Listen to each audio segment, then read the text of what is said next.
다양한 분야의 명사를 초청해 삶의 지혜를 들어보는 시간, 지혜 다락방. 안녕하세요. 저는 김미진입니다. 철학자 아리스토텔레스는 이런 말을 했다고 합니다. 세상의 모든 것은 원하는 사람도 있고 원하지 않는 사람도 있다. 하지만 이것은 모든 사람들이 원한다. 이것은 바로 행복인데요. 여러분들은 행복하기 위해서 어떤 노력하고 계시나요? 오늘은 행복에 조금 더 가까이 다가가기 위해서 조언을 해주실 멘토를 모셨습니다. 덕성여대 심리학과 김정호 교수님 무대 위로 모시겠습니다. 큰 박수 부탁드립니다. 네, 안녕하세요. 안녕하세요, 교수님. 네, 안녕하세요. 저희 시청자 여러분들께 소개 좀 부탁드리겠습니다. 네, 저는 덕성여자대학교 심리학과 김정호 교수입니다. 반갑습니다. 네, 반갑습니다. 교수님께서는 한국심리학회 학술상을 수상한 한국 대표 심리학자이신데요. 오늘부터 4주간 지혜 다락방에서 강연을 해주실 건데 오늘 어떤 주제로 강연을 해주실 건지 많이 궁금합니다. 네, 제가 개발한 MPPT라고 하는데요. 마음챙김 긍정심리 훈련입니다. 영어로는 Mindfulness and Positive Psychology Training, 그래서 MPPT입니다. 뭐 외우기 좋게 말씀드리면 PPT 다 아시죠? 거기에 네, M자를 붙이면 됩니다. 그래서 MPPT입니다. 그래서 우리의 행복과 성장을 위한 그런 프로그램으로 만들었습니다. 사실 요즘에 마음이 좀 어려운 분들, 네. 힘들어하는 분들이 참 많습니다. 네, 특히 네. 코로나라는 상황 때문에 그렇죠. 코로나 블루를 겪고 계신 분들도 많으실 것 같은데 이런 상황에서 MPPT가 많이 도움이 될까요? 그렇겠죠. 그 MPPT는 우선 이런 말씀드릴 수 있을 것 같아요. 단순한 힐링 프로그램은 아니다.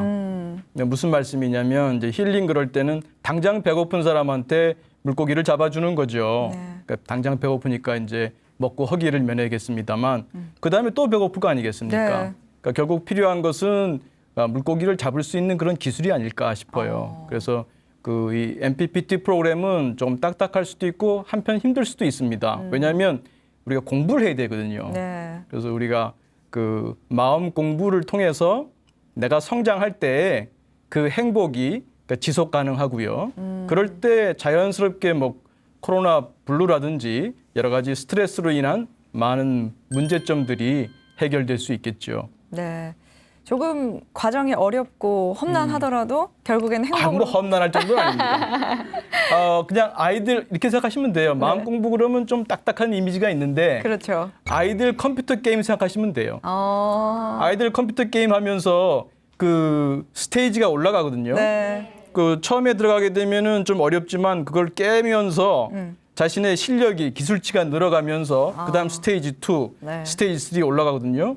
만약에 게임이 너무 쉽다면 아이들이 게임 안 할 겁니다. 네. 적당히 어려우니까 그 게임을 하면서 그걸 격파하고 그다음 자기 실력이 또 늘고 그다음 단계 가지 않습니까? 네. 우리의 삶이 게임 아닐까요?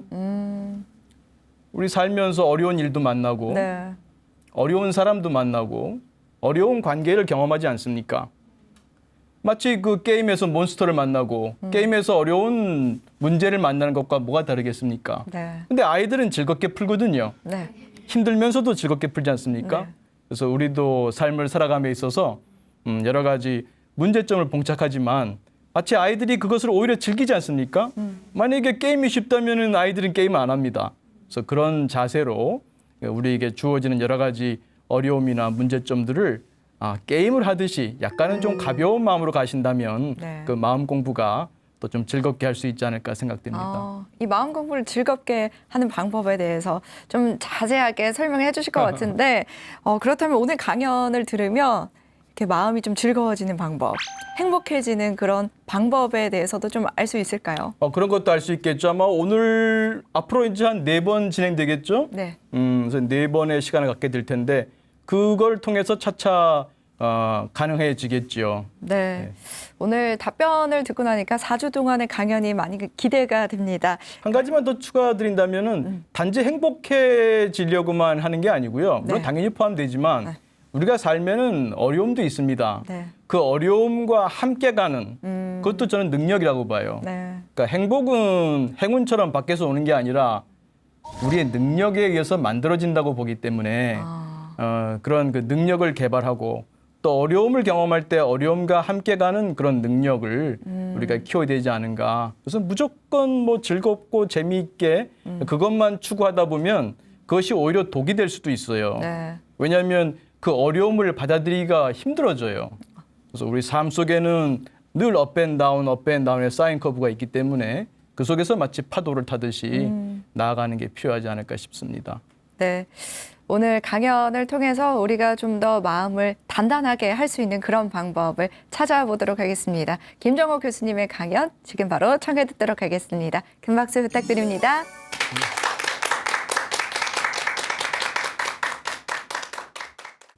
무엇보다도 우리가 그동안 인류가 지향한 것은 물질적인 그런 발전이 아니었는가 싶습니다.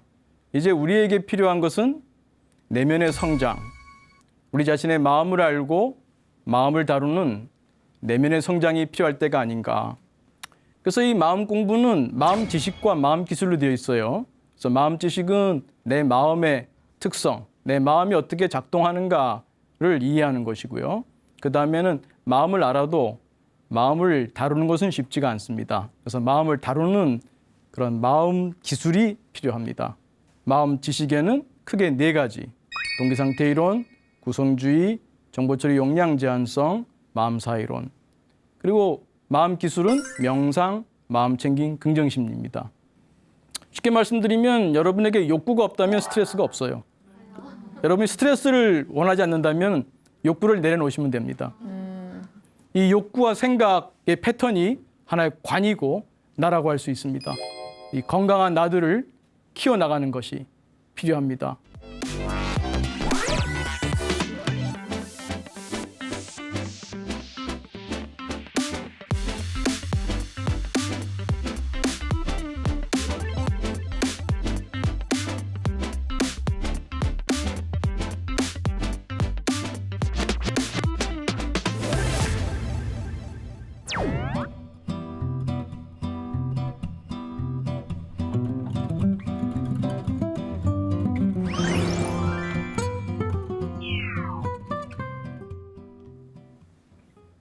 네, 오늘부터 MPPT 마음 공부를 하도록 하겠습니다. 오늘을 포함해서 앞으로 4번의 강연이 있겠습니다. MPPT는 앞에서 말씀드린 대로 Mindfulness and Positive Psychology Training의 약자입니다. 우리말로 마음 챙김 긍정심리 훈련이죠.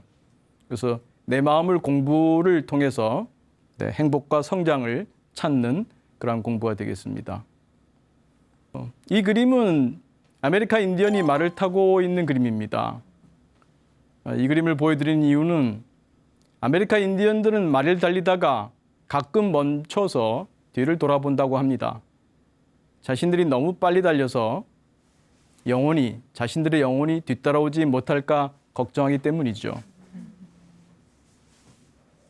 요즘 우리가 코로나 사태를 맞아서 여러 가지 어려움을 겪고 있습니다. 이 어려움이 우리에게 주는 메시지는 뭘까 한번 생각해 봅니다. 그동안 우리 개개인 또 우리 인류 전체가 너무 빠르게 말을 달려온 것은 아닌가 그런 생각이 듭니다. 우리가 얼마나 많은 놀라운 발전을 이뤘습니까? 우리 누구나 가지고 있는 스마트폰으로 이 지구의 반대편에 있는 사람과 얼굴을 보며 대화할 수도 있죠. 그런데 우리 옆 사람과의 대화는 어떤가요? 또 우리가 물질적으로 얼마나 많이 풍요로워졌습니까? 아마 과거 같으면 임금님도 못 누릴 호사를 누릴 텐데 근데 과연 우리가 행복해졌습니까? 자신 있게 말할 수 있는 사람 많지 않을 겁니다. 이렇게 보면 우리가 잘 살아왔는가? 열심히 살았는데 잘 살았는가? 돌아보게 됩니다. 그래서 이번 코로나를 통해서 이제 우리 개개인 또 우리 전체 인류의 문화에 문명에 진보에 있어서 진행에 있어서 돌아볼 때가 됐다고 생각합니다. 무엇보다도 우리가 그동안 인류가 지향한 것은 물질적인 그런 발전이 아니었는가 싶습니다.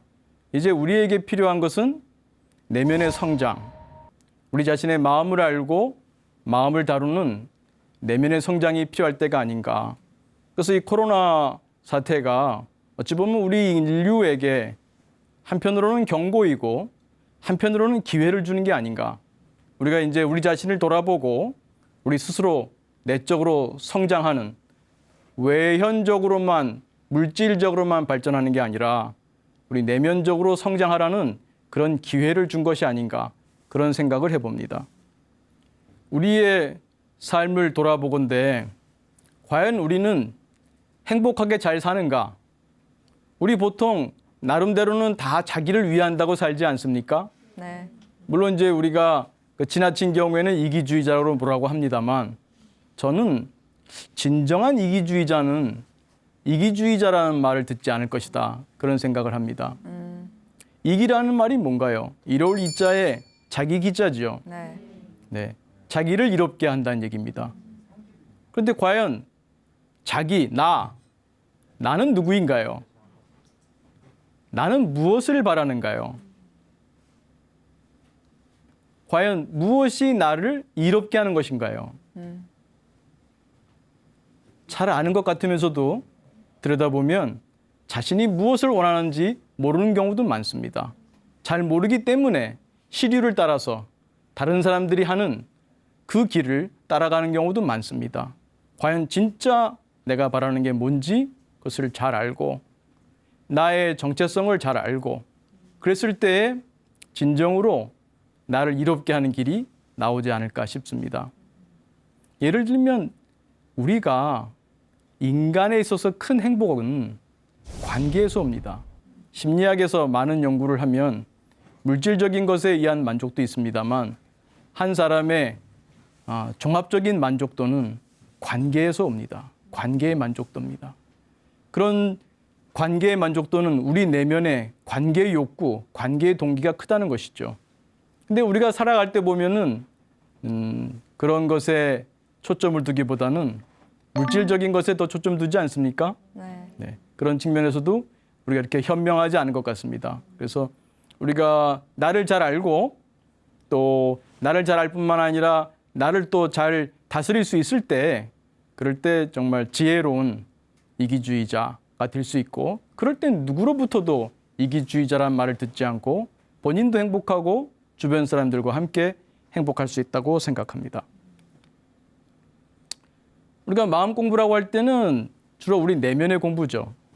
일상생활에서는 박조건의 공부를 많이 합니다. 자연에 대해서 공부하고 또 사회에 대해서 공부하죠. 근데 우리 마음에 대한 공부는 별로 다뤄지지 않는 것 같아요.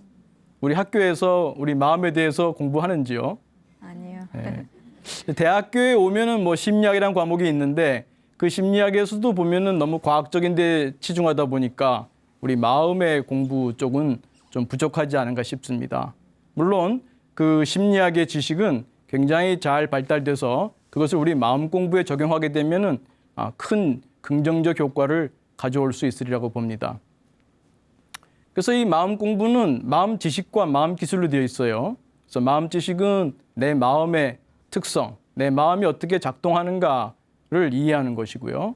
그 다음에는 마음을 알아도 마음을 다루는 것은 쉽지가 않습니다. 그래서 마음을 다루는 그런 마음 기술이 필요합니다. 마치 테니스를 잘 치려면 테니스의 기술이 필요하듯이요. 자전거도 그렇고 수영도 그렇죠. 그래서 마음 공부를 통해서 나를 이해하고 나를 관리해 나가는 그런 공부를 하겠습니다. 이건 MPPT의 전반적인 그 목적을 하나의 도식적으로 보여주는 건데요. 마음 공부를 통해서 지혜를 양성할 수 있겠죠. 그럼으로써 행복과 성장이 함께 온다.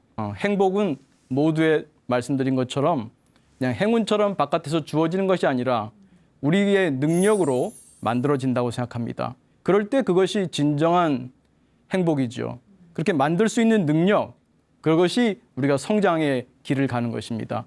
이 마음 공부를 통해서 마음의 지식을 쌓고 마음의 기술을 연마함으로써 성장하게 되고 그럴 때 우리의 행복이 요즘 많이 쓰는 말입니다만 지속 가능한 행복이 될 것이다. 그렇게 말씀드릴 수 있겠습니다. 그래서 이 그림을 다시 또 좀 도식적으로 더 표현해 보게 되면 이렇게 볼 수 있습니다. 그래서 MPPT는 마음 공부이고 마음 공부는 크게 마음 지식과 마음 기술로 나눠진다. 그래서 마음 지식에는 크게 네 가지: 동기 상태 이론, 구성주의, 정보 처리 용량 제한성, 마음 사이론. 그리고 마음 기술은 명상, 마음 챙김, 긍정 심리입니다. 오늘은 마음 지식 그 네 가지: 동기 상태 이론, 구성주의, 정보 처리 용량 제한성, 그리고 마음 사이론에 대해서 다루게 될 것입니다. 그 다음 시간에는 이제 명상, 그리고 그 다음 시간에는 마음 챙김, 또 그 다음 시간에는 긍정 심리를 배우게 될 것입니다. 마음 기술을 다시 좀 더 잘 표현하는 도식을 보자면 이와 같습니다. 명상, 마음 챙김, 긍정 심리. 마음의 기술입니다. 어떤 기술이냐? 이렇게 이해하시면 쉽습니다. 마음을 쉰다, 명상.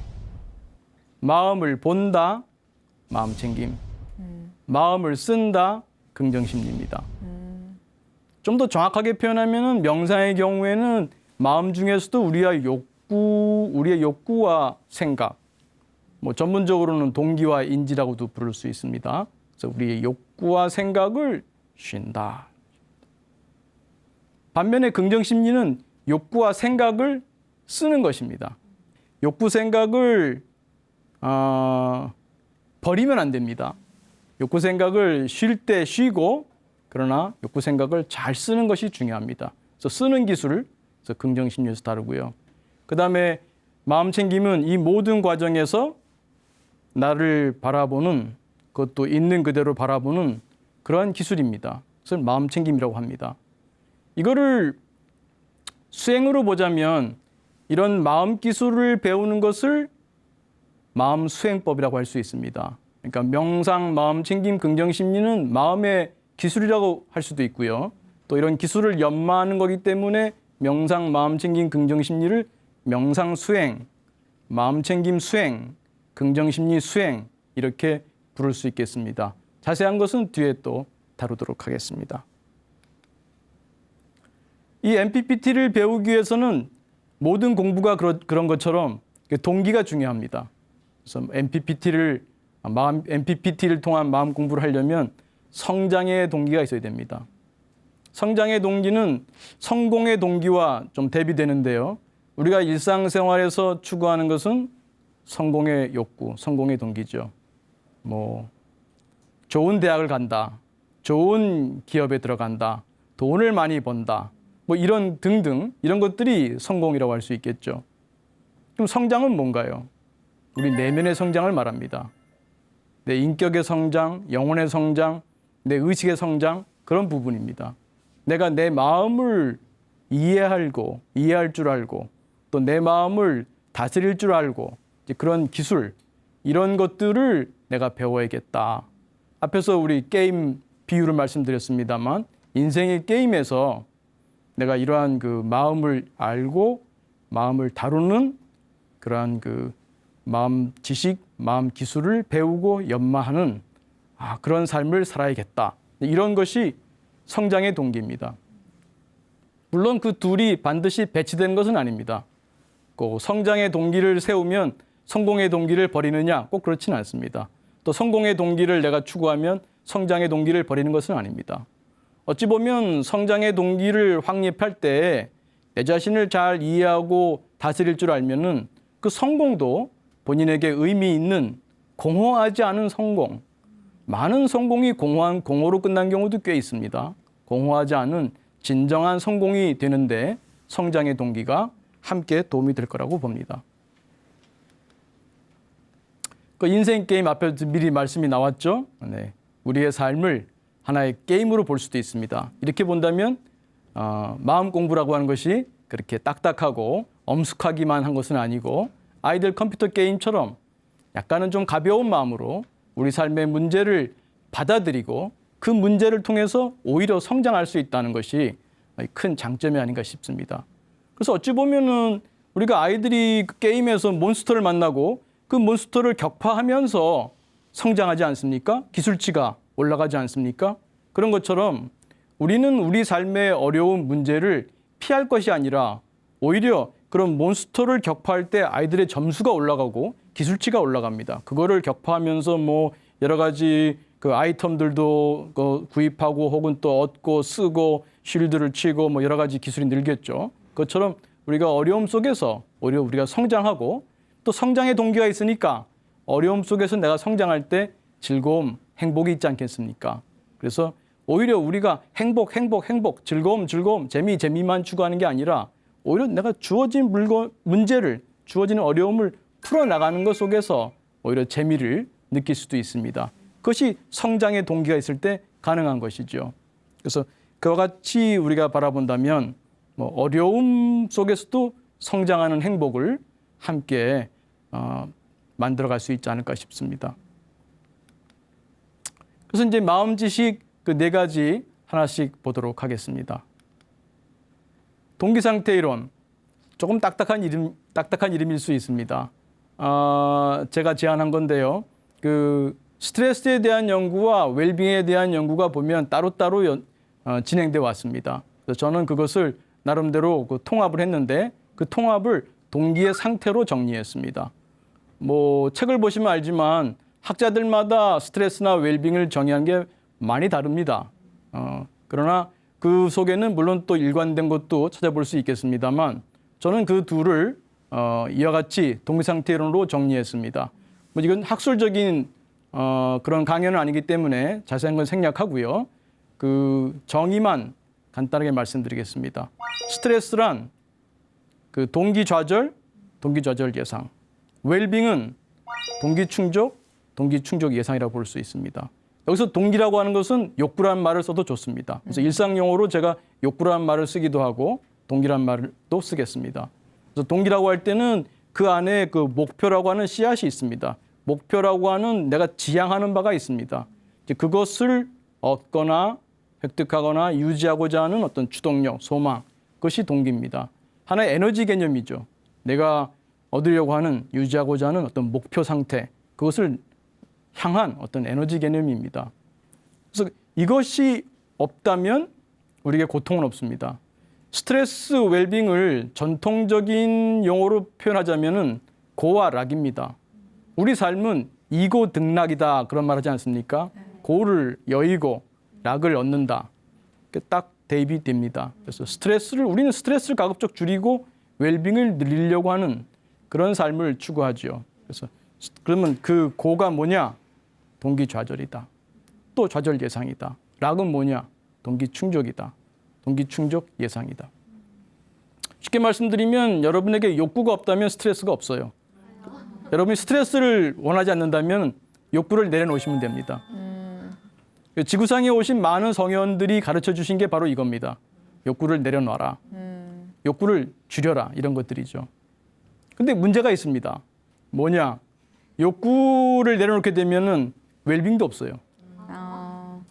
욕구가 있어야 충족의 웰빙, 또 충족 예상의 웰빙이죠. 그러니까 우리가 또 좌절되는 것도 스트레스고 좌절이 예상되는 것도 스트레스잖아요. 명절 주부님들의 경우는 명절 스트레스. 근데 명절이 아직 안 됐는데도 무슨 뭐 보름 전부터 뭐 머리가 아프고 그러지 않습니까? 그거는 아직 그런 때가 안 됐음에도 불구하고 그걸 예상하는 것만으로도 스트레스죠. 학생들의 경우에는 이제 시험을 못 보게 되면 큰 스트레스죠.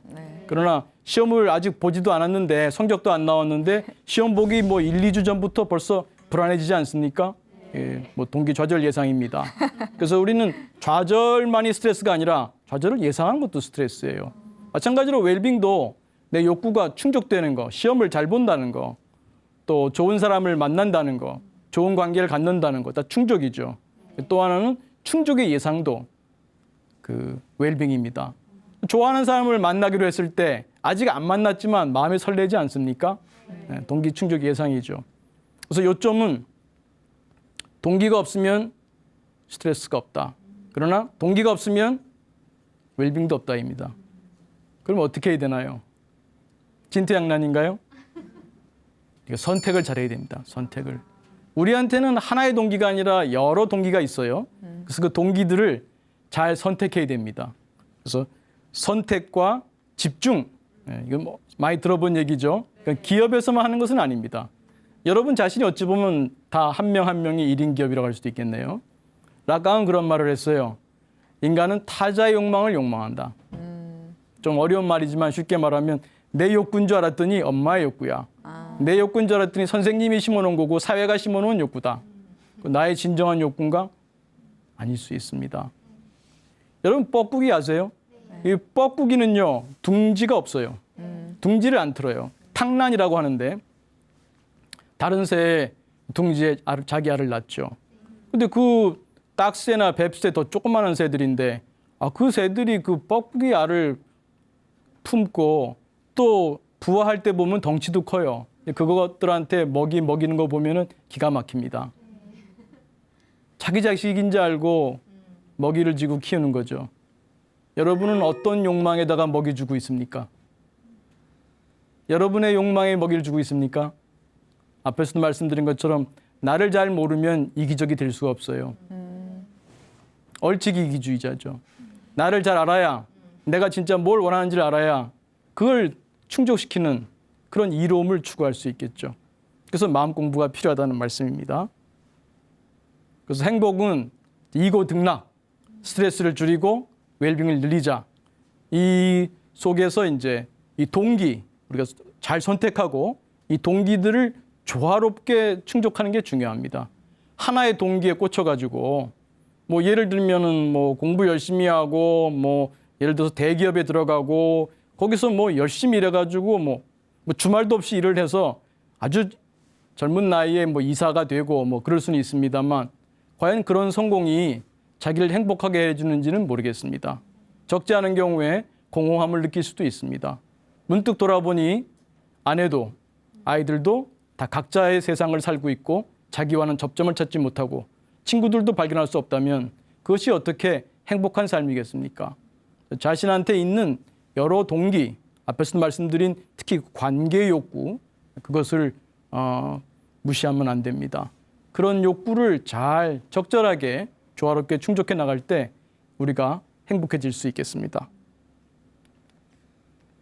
이 구성주의는 그 동기상태 이론과 연결되어 있는데요.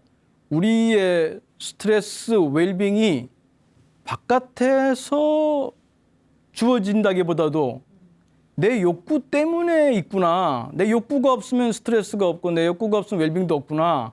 그것을 이제 구성주의로 표현합니다. 뭐냐면 내 경험은 구성한다, 만든다는 얘기죠. 그런가요? 그 남편이 주는 스트레스 아닌가요? 아이들이 주는 스트레스 아닌가요? 아닙니다. 스트레스는 물건이 아니에요. 주고받는 물건이 아닙니다.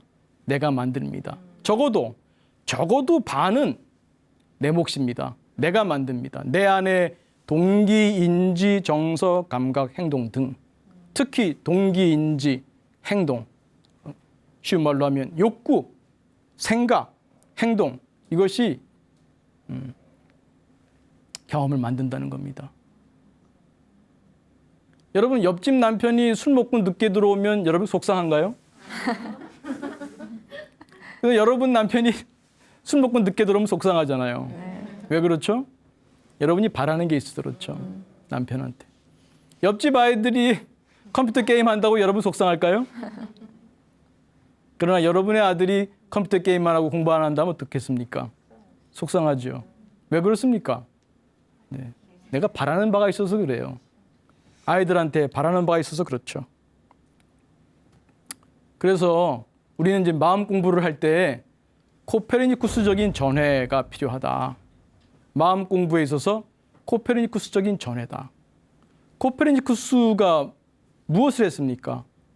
그 당시에 천동설을 믿었어요. 해가 돈다. 지구가 도는 게 아니라 해가 돈다. 그 우리 경험에 맞잖아요. 아침에 해가 동쪽에서 떠서 저 남쪽으로 해서 서쪽으로 지잖아요. 그런데 코페르니쿠스는 뭐라고 했냐면 지구가 돈다 그랬어요. 태양은 돌지 않는다.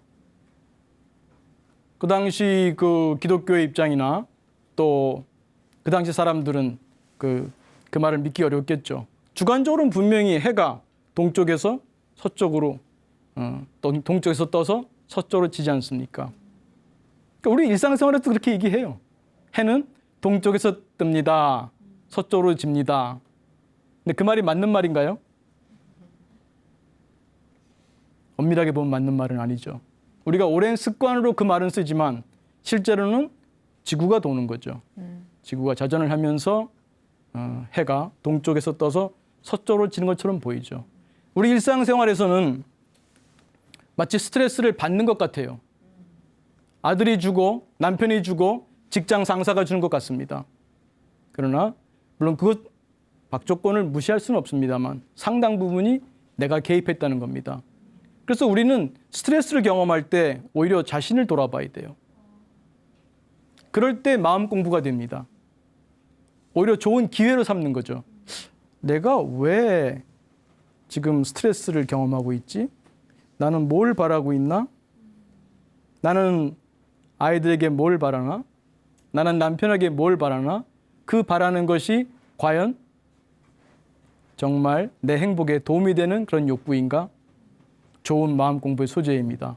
그래서 적어도 마음 공부하시는 분들은 남 탓을 하는 게 아니라 나 자신을 돌아봅니다.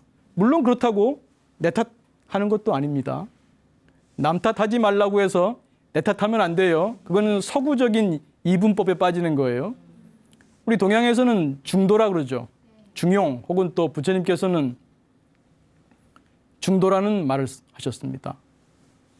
그게 바로 중도입니다. 뭐냐면 탓을 하지 마세요.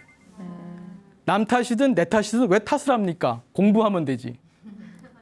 그 상황을 통해서 공부하면 되지 왜 남 탓이든 내 탓하지 마세요. 남 탓하면 화가 납니다. 미워집니다. 내 탓하면요 우울해집니다. 내 탓도 하지 마세요. 그건 건강한 방식이 아닙니다. 마음 공부하는 사람은 탓을 하는 게 아니라 공부합니다. 그게 중도입니다. 양변에 떨어지지 않는 중도입니다. 이것과 저것의 중간이 아니라 그걸 넘어서는 거죠. 그래서 우리가 남 탓, 내 탓을 넘어서서 공부를 하면서 성장하면 되겠습니다. 그래서 마음 공부하시려는 분들은 이같이 마음을 성장하려고 하는 내 모든 경험이 내가 만든다는 그러한 그 의식 전환이 필요합니다. 그것이 코페르니쿠스적인 전해다라고 말씀드릴 수 있습니다. 또 하나 세 번째 그 주의와 정보 처리 용량 제한성은 뭐냐면요. 앞에서 우리 동기상태 이론 구성주의 했죠. 이 세 번째 그 주의와 정보 처리 용량 제한성은 우리가 경험한다는 것이 우리 주의에 의해서 좌우돼요. 내가 어떤 주의를 보낼 때 의식 경험할 수 있죠. 여러분 지금 왼발 느낄 수 있습니까? 느낄 수 있죠. 근데 제가 여러분에게 왼발 느낄 수 있습니까? 라는 말을 하기 전에 느꼈습니까? 아닐 거예요. 특별히 뭐 오늘 신발이 안 맞아서 왼쪽 발이 좀 불편했다면 모를까? 보통 사람들이라면은 제가 왼발 말씀 안 드리면 왼발 의식 못 했습니다. 그러나 제가 왼발 말씀드리면 왼발에 주의를 보낼 수가 있어요. 그러니까 우리가 주의를 보내면 의식 경험을 할 수가 있습니다. 그런데 이 주의에 있어서 이 주의가 뭐냐면 우리의 정신 자원을 보내는 거예요. 할당하는 거예요. 사용하는 거예요. 근데 이것이 제한되어 있다는 겁니다. 여러분 한 번에 몇 개의 숫자를 따라할 수 있을 것 같아요? 인간이 아무리 아인슈타인처럼 뛰어난 사람이라고 해도 7개 넘어가면 따라하기 힘들어요. 제가 여러분 테스트하지 않겠습니다. 대부분 사람이 7개 못 넘어가요. 보통은 7개 더하기 빼기 2개라고 그래요. 그래서 뭐 9개, 뭐 11개 그거 하는 사람 없습니다. 그래서 이와 같이 그 우리의 정보 처리 용량이 제한되어 있다는 것을 아셔야 되는데 이게 왜 지금 마음 지식에 나올 정도로 중요하냐 하면 이것이 제한되어 있기 때문에 우리가 공정한 정보 처리를 못합니다. 왜? 정보 처리 용량이 제한되어 있기 때문에 우리가 어떤 식으로 진화했냐면 선택적 주의를 해요. 그래서 지금 여러분 강의 들을 때는 발에다가 주의를 안 보내요. 제가 특별히 발을 요청하지 않는 한. 그러니까 지금 필요한 정보 처리에 여러분의 주의, 정신자원을 쓴단 말입니다. 선택적 주의죠. 또 선택적 주의를 잘하기 위해서 맥락에 맞는 정보 처리를 해요.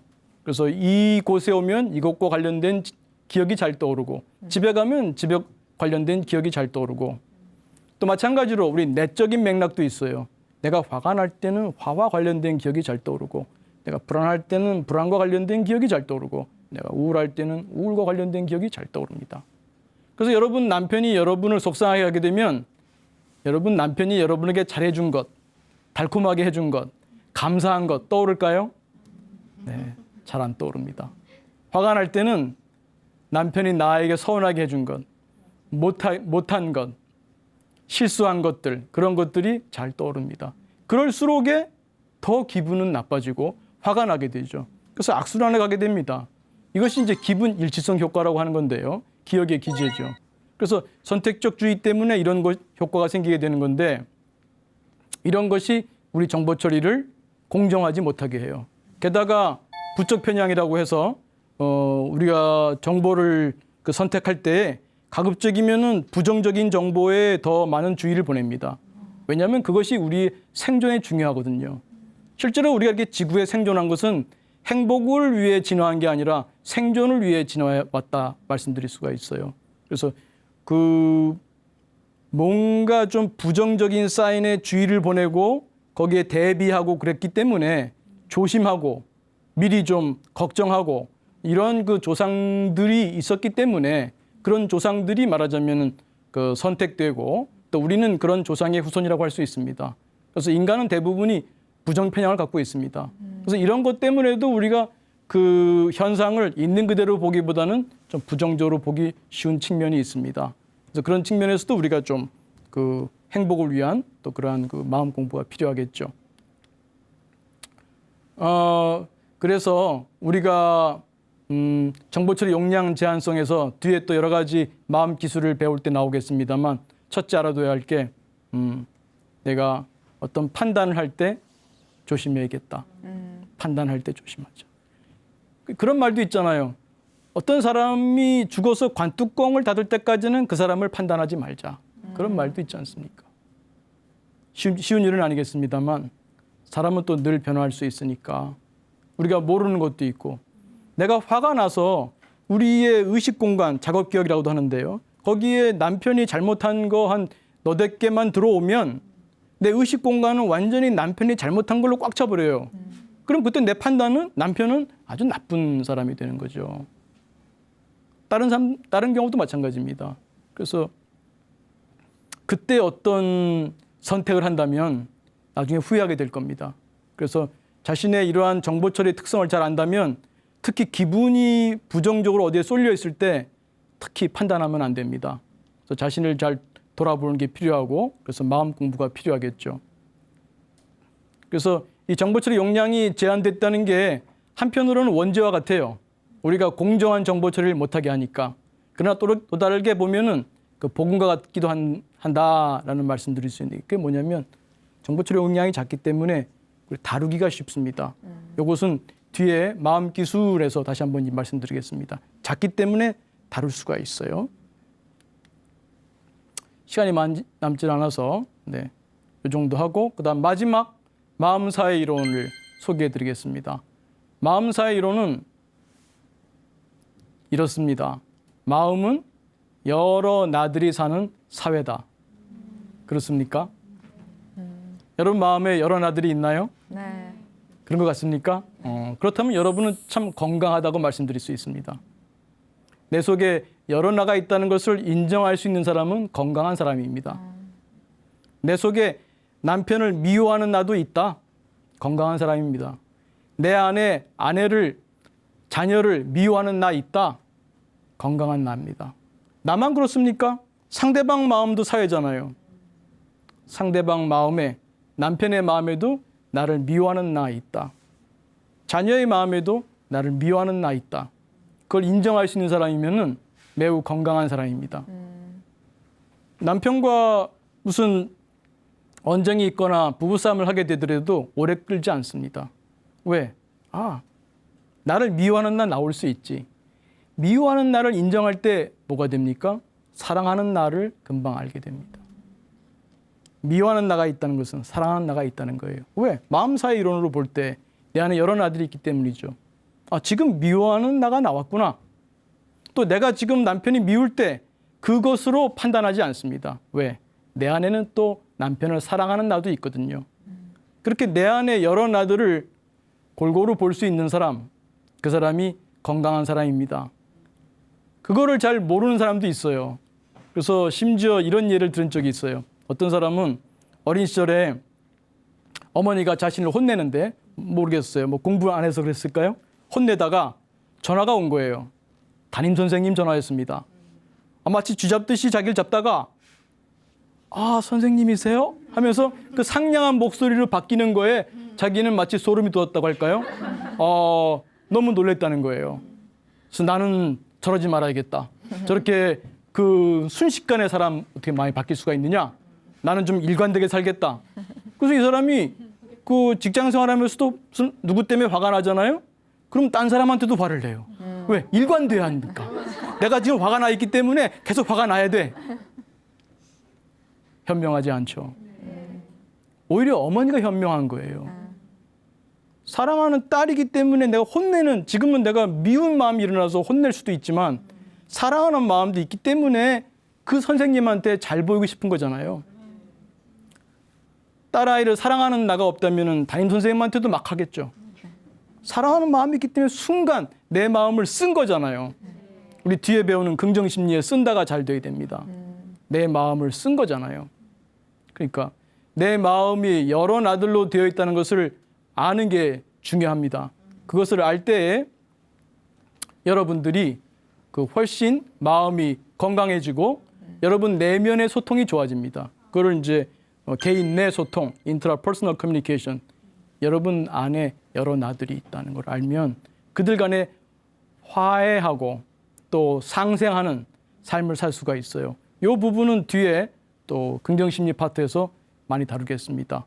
또 이것이 개인 간 소통에도 도움을 줍니다. 아까 말씀드린 대로 상대방 마음에도 나를 미워하는 마음이 있다는 것을, 미워하는 나가 있을 수 있다는 것을 인정할 때 그 사람과의 관계가 아주 원만해질 수 있어요. 싸울 땐 싸우고 또 금방 뒤끝 없이 다시 또 만날 수 있고, 그러면서 어떻게 하면은 나를 사랑하는, 나를 좋아하는 나가 나오게 할 수 있을까?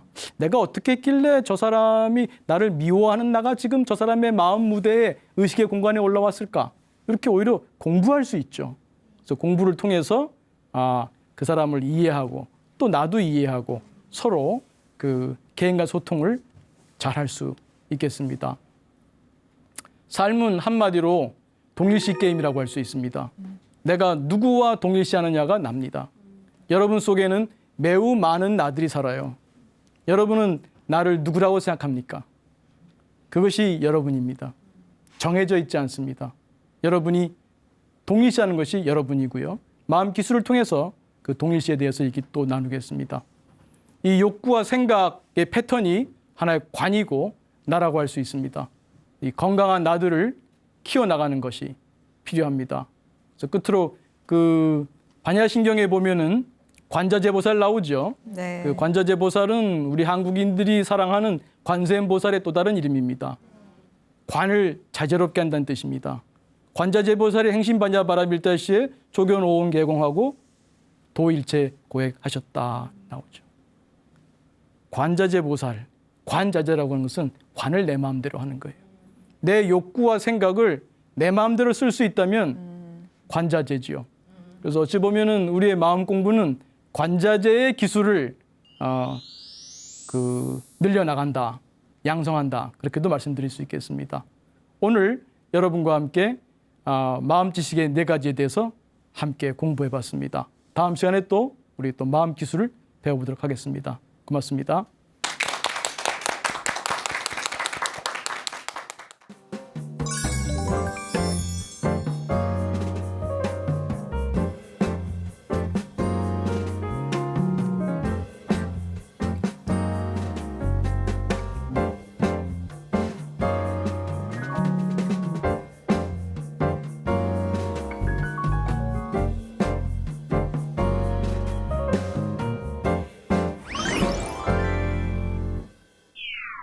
네, 오늘 강연을 통해서 나 스스로를 잘 아는 방법, 이 나 스스로를 잘 알면서 행복에 가까이 다가가는 방법에 대해서 좀 더 배운 것 같습니다. 교수님, 다음 시간에는 어떤 강연 준비해 주셨나요? 네, 오늘 마음 지식을 바탕으로요, 마음 기술, 마음을 잘 다루는 그런 기술에 대해서 배우겠습니다. 그래서 명상, 마음챙김, 긍정심리. 우선 다음 시간에는 명상을 다루도록 하겠습니다. 네, 명상에 대한 다음 강연 많이 기대하고 있겠습니다. 오늘 강연은 여기서 마무리하도록 하겠습니다. 다음 이 시간에도 유익한 강의로 찾아뵙겠습니다. 함께해 주신 여러분 고맙습니다.